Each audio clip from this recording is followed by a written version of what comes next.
how much of reality do we actually see? When you look at something, are you seeing 1% of it, 2% of it, more, less? Vision, our eyesight, is one of our most powerful senses, maybe the most powerful sense of all. We all know how when you see something that attracts you, that draws you, how much it can seduce us, for good and for bad, and how it can mesmerize us. You get completely absorbed in something visual. And yet, we also know, and we need to ask ourselves, how much are we actually seeing? You see someone's beautiful face. What lies behind the face? How many dimensions are there?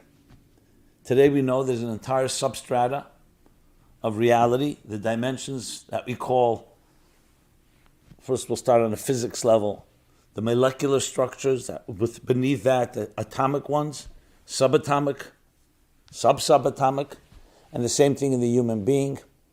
Beyond the limbs and the organs and the internal organs, we have our cells, our DNA, our genetic makeup, things that are invisible to the naked eye, but yet are not just part of us, it's actually the essence.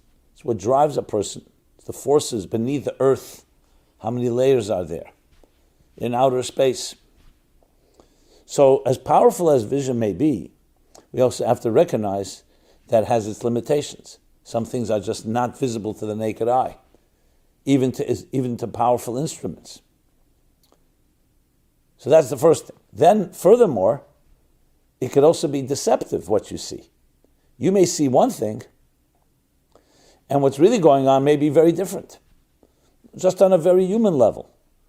There's the concept of duplicity, of hypocrisy. A person can say one thing and feel something else. Someone can smile to you and unfortunately stab you in the back. So just because something looks good doesn't mean it's necessarily good. You can get a candy, a sweet candy, that can actually be poisonous. So not everything that's appealing to the eye and looks right is necessarily right. It could be malicious, as I just explained, or it could be not malicious. It could just be that outer surfaces don't necessarily reflect what's within. And we've all made these mistakes where we misunderstood or misinterpreted something that we saw with our own eyes and then came to discover it wasn't at all what you thought it was. So this isn't just a curious question, it also affects us. Because if reality indeed is far bigger than what our vision can experience, it's critical to know that because it'll help us understand life. Every time you go to so-called expert, and I say so-called, I mean real expert, what is an expert really about? In any given area, whether it's a financial expert, a medical expert, a scientific expert, anyone with experience is able to see more than the layperson can see, more than a novice. What are they seeing? Not necessarily physically seeing, they can see a pattern where many of us will just see randomness. They will see a trajectory. That's what wisdom does. It illuminates dimensions that are not always visible initially, ostensibly, on the surface level. And the more we get experience, the more we're able to see things. You see things that are deeper. Just as an example of all these deeper dimensions. So as I said, this isn't just a nice, interesting discussion. It actually gets to the heart of how we experience reality and what is real. When many people speak about God, they say, well, I don't see God. I only relate to things I see. But there's so much of life you don't see. You also don't see love. You may feel it. You may think you feel it. You also don't see ideas. So then, of course, there's a different way of seeing, conceptual sight, or emotional sight, so to speak. In other words, we have to expand our horizons and our repertoire and our tools and instruments of how we see certain things.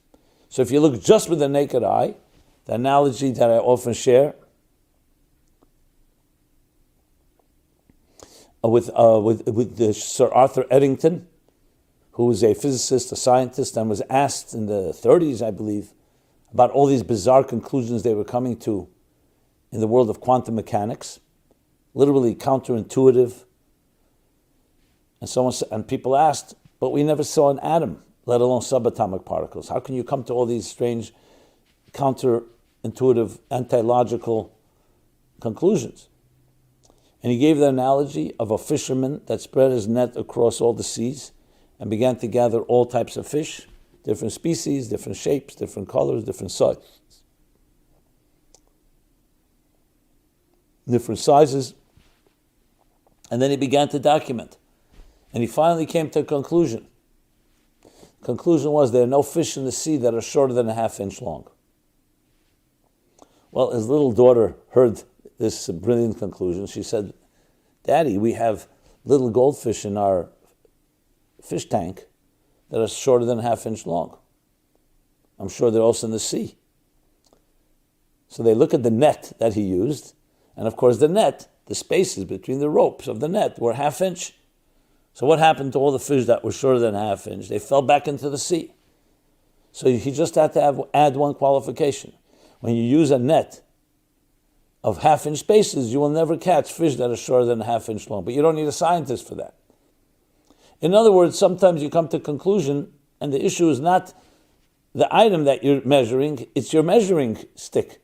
It's your instrument. I always love that Chelm story, the farmer from Chelm. So Chelm was this town in Poland. They say were very wise people, but their neighbors created this whole folklore of the fools of Chelm. And you have hundreds of stories, unbelievable psychological insights into the human condition. So the farmer of Chelm, of course, Chelm was a small town. You can imagine the farm was very negligible. But it was his farm. He had inherited from his parents, who inherited from their previous generations. So he cared for every grain of soil, was like his baby. One day he gets a visitor, a cousin, big city farmer from Iowa, United States of America. The farm that he had was thousands of acres. So he gives him his royal tour of his Chelm farm. Okay. Then they sit down to dinner, and he says to his cousin, so what do you think about my farm? He says, well, it's nice and cute, but it's so tiny. The Chelm farmer's taken aback, he's insulted. And he says to his cousin, he says, how big is your farm back in Iowa? How is he going to explain to a small town, rural, provincial farmer the size of a farm in the United States? Bigger than probably the entire town of Chelm. So he's thinking of a point of reference, and he says, okay. My farm, it takes me all day to travel with my tractor from one end of the farm to the other.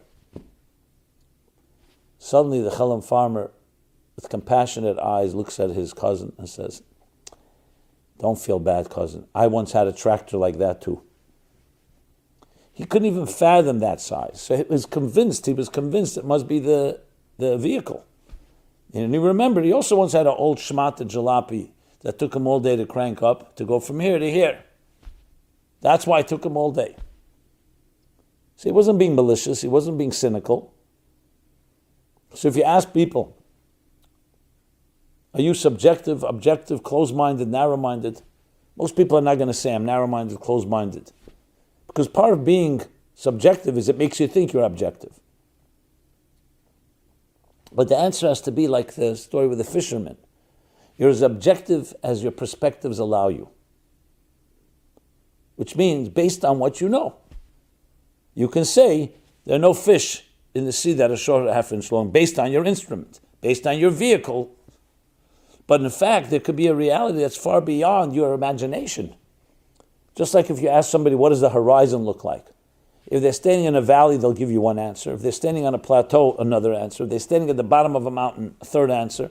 20 feet up on a mountain, another answer. And if they're on top of Mount Everest, another answer. Is one of them more truthful than the other? No, they're telling you all their perspective. That's what I see. So as powerful as vision is, we have to also acknowledge that it has its limits based on the instrument. And to open yourself up to other vistas and higher perceptions, higher states of consciousness, you need to open exactly that. a higher state of awareness, a higher state of consciousness, to be able to experience something that the physical eye of flesh and blood cannot see, at least right now. And that's why we use our minds. The expression in the book of Proverbs is the eyes of a wise person is in his mind. We use our minds, which are compared to vision, visualizing, envisioning. We use our hearts. And then we sometimes have to use far beyond that, even our imaginations, our dreams, our superconscious. We know today that Einstein and the unbelievable, unprecedented innovations he came up with is precisely because he was not studying in the mainstream schools of the physicists. He was a postal clerk, and he had, in a way, he was out of the box and was thinking in ways that others weren't thinking. Now, obviously, in a scientific method, it has to be proven. You have to substantiate it. It has to be replicated. But still, sometimes an idea will come up that isn't purely based on yesterday's observation. Because if it's yesterday's observation, you'll get the results of that observation. If the instruments you've used till now, the results will be based on those instruments. Or in the expression of Einstein, to solve a problem, you have to go out of the system where the problem was created. And that's why we're blessed with the ability to go beyond. Especially when you're dealing in the world of emotions, in the world of love, of romance. There, the mind is definitely limited.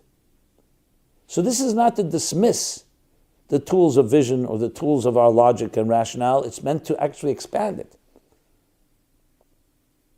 And going back to looking at each other, you meet a person. So very often, even though the most famous cliche that nobody follows is don't judge a book by its cover. But we do judge a book by its cover. It's actually $1 billion industry. Packaging, marketing, the package, what it looks like. So we look at the cover of another person, we see their body language, their face, expressions. We make our judgments. But we all know that you don't really know the other person. Imagine someone judging you by your cover, by your face. So then there's another dimension. You start speaking to the person, get to know the person. It can take time until they open up, till you begin to share deeper things, till you begin to appreciate what they're about. And as you travel, what are you discovering about the person? It'll be the same face even 20 years later, even someone you deeply love. But that face represents much more that is not obvious to the naked eye. The entire inner personality. And frankly, that's a journey forever. We never get to know anybody 100%. We don't even know ourselves 100%. 100%, that's a big number. The question is 20%, 10%. How do we know? If we don't know how deep it is, you can't know what percentage you are aware of. But that's not meant to dismiss what we know. It's meant to actually open us up to the honest truth of deeper and deeper realities. Indeed, the search for God, the biblical story of Abraham, and all those that searched for a higher truth, essentially was going along this trip. Beginning with what you perceive with your eyes and ears, with your 5 senses, taste, sight, sound, taste, touch, and smell, realizing that there's more to reality than that, beginning to broaden the possibilities by looking beyond, by using other tools, and tools like emotions, mind, using language that's beyond the conventional language, metaphor, imagination, dreaming. And then Abraham came to the conclusion, interestingly, that as much as he will continue to seek this higher truth, it'll still be an extension of him seeking it. Which means, even if he broadens his instruments and widens his perspectives and climbs to the top of the mountain, it's still at the end of the day just going to be broader instruments. It won't be a net of 1/2 inch long. It'll be a net of 1 millimeter long or wide. It won't be a farm this size. It'll be a much bigger farm. Everybody has their farm. Everybody has their subjective perspective. How do you get beyond that? So he came to realize the most important tool of all in discovering reality, suspending yourself. Not just saying there are bigger instruments and let me try to climb to a higher mountain or get a bigger perspective, wider perspective. to actually suspend yourself, melt away, dissolve, and allow a higher presence to emerge. In a sense, in saying it like this, that if God is meant to be a truly higher reality, a true God, it's not me looking for God, it's God looking for me. I'm a part of a larger whole. How could the part define the whole? I need the whole to define the part. And whole I mean with a W, the complete and beyond. And indeed, when you study mysticism, Jewish mysticism in particular, that's what you come to learn about. You learn about these wider horizons, but more than that, you learn how to access them. And you access them by not just recognizing that your instruments are limited, but by allowing yourself just experience. Go silent. You don't need to speak. You don't need to process. You don't need to define. You don't need to measure. You're not the arbiter of reality. You're a part of it. And if you want to experience the higher reality, just let go of your ego, let go of yourself, and you don't disappear. You then become part of, you dissolve into something greater. It's just like using an example, someone's reading a book. You're reading a book, and the book is very much capturing you. You're consumed with it, to the point you turn the pages, you may be crying and laughing, you don't even realize you're reading a book. Especially if it's a good author. What's happened? You can't even talk about it because you're so absorbed. You're in the experience. You put yourself aside, what they call sometimes being in the zone. It's being channeled through you. And the you, as an independent observer, the subject and the object have all merged into one. As an independent observer is right now not there. And that's why you don't even realize you're turning pages. You don't realize you're reading words. You could always stop the project. You could always stop and look at yourself. And then you become observing yourself. Then, of course, that spell is off. That trance is off. The same is in anything you do. You hear about, I speak as a writer. When you're in the zone, it's just channeling through you. You hear about it in sports, in music, in the area where you are no longer sensing yourself. You can go through a whole night and not realize you're hungry or tired. This doesn't always come automatically. As a matter of fact, it never comes automatically. And you can't always predict when it will come. You may want it to come, that state of total singularity, if you wish, where you become completely one with whatever your experience is. Not that you're experiencing it, that there's no longer a verb, it's a noun of oneness. But when it comes, it's unbelievable. When you say true love, is love a verb, an action, or love a noun, a state of being? State of being is when two people merge together like one flesh, in the words of the Bible. Now, we all can wish this type of experience, but you have to work at it. You prepare yourself properly, and you're ready for it. And don't let your ego and self get in the way. You'll have that experience. The problem is the self. You're too self-conscious. You're thinking about me. I want to experience it. When you want it too much, it doesn't work. When Moses said to God, I want to see you. Show me your face. God said, no one can see my face and live. But we know that earlier God said to him, look at me by the burning bush.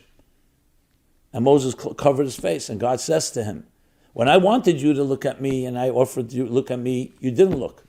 Now you want to see me on your terms? It doesn't work that way. You have to let go of yourself. And then you can see something that's beyond you. But this is a yes, I don't like the word surrender, but it is a form of surrender, but a good surrender. Not surrender as in weakness, you surrender to your adversary. But a surrender of your conscious faculties and of your senses to experience something beyond yourself. Now the big question of course is, can you bridge the two? And the answer is absolutely yes. Because at the end of the day, that one reality also affects the outer surface. The problem is if you only worship or only define things by what you see. But when you're able to suspend and experience that which is within, then what is within shines without. It becomes a seamless flow. So when you look at someone that you really know well, you see their face, you're seeing much more than a face. You're seeing everything you know about them. You're experiencing everything you know about them. So the goal is actually to use the expressions, the defined expressions of existence, our senses, our instruments and tools, to experience that which is beyond expression.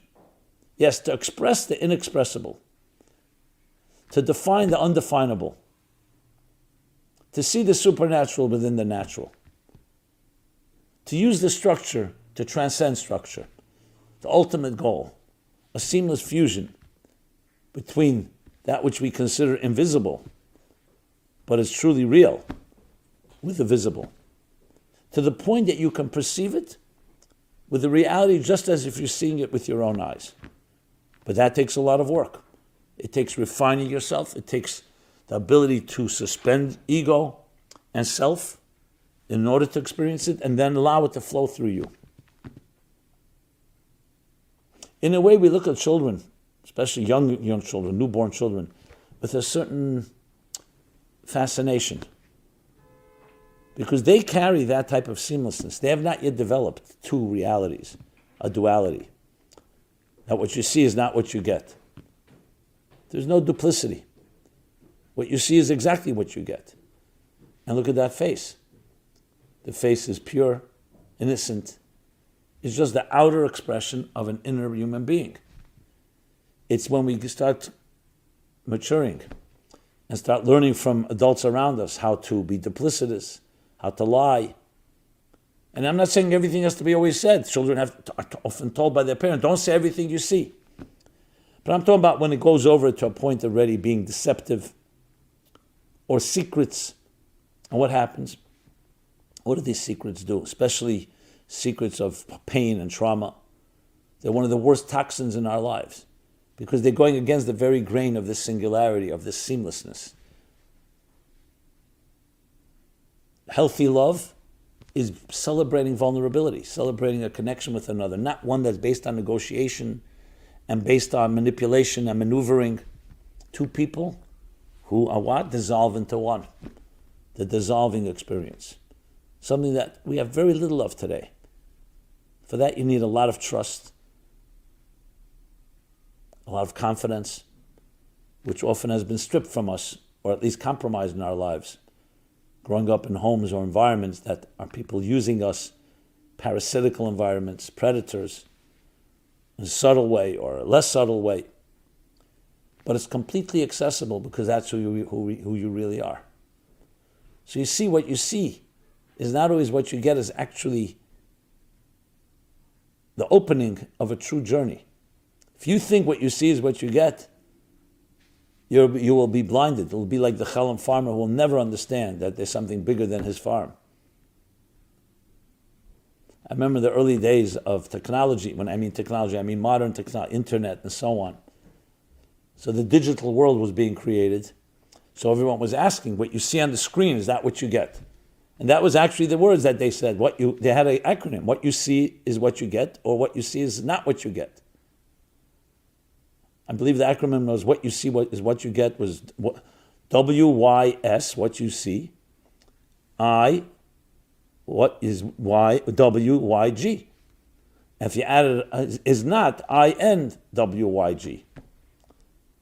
And that was like, in other words, when you, let's say, design something. So when you saw it on the screen, were you see, was that actually how it's going to look? Or you have to print it out to see what it looks like and then adjust. And of course, that was a technology, is to have what you see is what you get. That what you see on the screen or what you see with your eyes is actually what is being produced. But that just underscored the whole point, that reality is not always what you see. So the beautiful news is that though it's concealed, the inner from the outer, but in truth they come together and deserve to be. And the healthiest life is when there is a seamless flow between the two. So this is not about suspending yourself out of weakness, it's out of strength. It's coming to discover that if you want to experience your true reality and the true reality of others, you need to put yourself aside. So use your eyes, your ears, your touch, taste, and smell to the fullest. But at times, close your eyes and close your ears and close your touch, taste, and smell. And what are you left with? The real you. That's not affected by your senses. Remember, the senses, you don't need the senses to experience yourself. You don't need eyes to see yourself. You don't need ears to hear yourself. And you don't need taste, touch, and smell to experience yourself. They are essentially bridges, interfaces, like a bridge between you and others. You can see others, they see you. And the same with the other senses. So they're very valuable, but don't over-worship them. They're part of your life. The real life is you beyond your senses, the supersensory world. So use your eyes to experience something that's beyond the eyes, and your ears to hear something beyond the sound. And the same with taste something beyond taste, and touch something beyond touch, and smell something beyond smell. Just like when you listen to a piece of music, you're hearing them sounds, but there's something far more that you're hearing. The melody, the harmony, the message, the sentiment, the feeling, the joy, the sadness. And the same thing is when we look at things. So it's about using these tools to experience that which is beyond these tools. And when you do that, your life changes. You open yourself up to healthy love, healthy connections, and in general, look at things in a far more profound and intimate way. Until the day comes when we come to discover that it's actually not a journey from outside in, but a journey from the inside out. We begin by seeing the surface of things with our sensory tools, and then we travel inward into the world, into the sub-stratas of existence and of consciousness and of psychology. But then you come to discover that the outer is actually just a part of the greater whole. And the journey actually began the other way around, from within, from that place that we call invisible, that is not tangible, the sublime.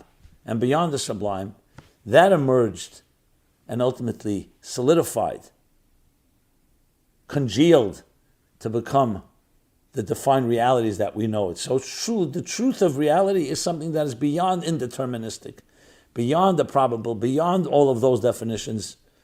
And then it takes on shape. It began as a gas, then it turns into a liquid, and then into a solid. The truth is even before the gas, even before the subatomic particles, there was the spiritual particles, and all the way back to the source itself, the essence of it all. That Abraham discovered was the true oneness, that is the root of it all, and beyond being the root, and everything else emerges from there. And that's the purpose and mission of our lives, is to connect the fragmented universe that we're familiar with its integral unity of that invisible tapestry that really connects everything, every detail of your life, every fiber of existence, to truly experience the harmony within the diversity. So, in the final analysis, what you see is not always what you get. What you see is never what you get. What you see is just the surface level. It's part of it, but not the entirety. This has been Simon Jacobson, and always an honor to share a few words. Please, the greatest gift is to share it with others, to pay it forward. Love to hear your feedback as well, your thoughts, comments, suggestions.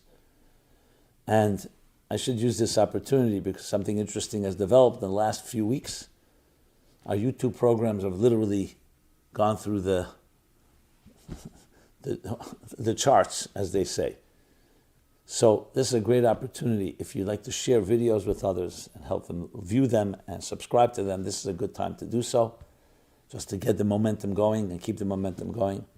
But above all, it's really, hopefully, based on that, you really value and appreciate and find value in these messages.